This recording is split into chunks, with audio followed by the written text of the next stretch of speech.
Vo výstupnej zostave denník môžeme zadať časový interval, dátum od, dátum do. Ak necháme prázdne, vypíše sa všetko.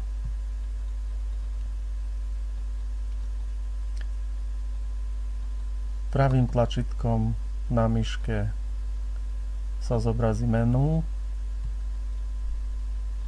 Vrátime späť. Zadaním druhu dokladu vyselektujeme len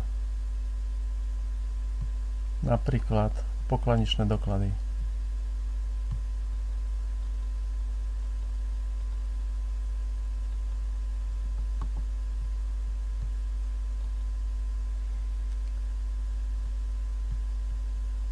Ďalej je tu možnosť zadať si rôzne sumáre na strediska, výkony a po jednotlivých mesiacoch. Zadáme si napríklad sumár po výkonoch a zobrazí nám rozdelené operácie na predajňu Košice a výkon predajňa Bratislava.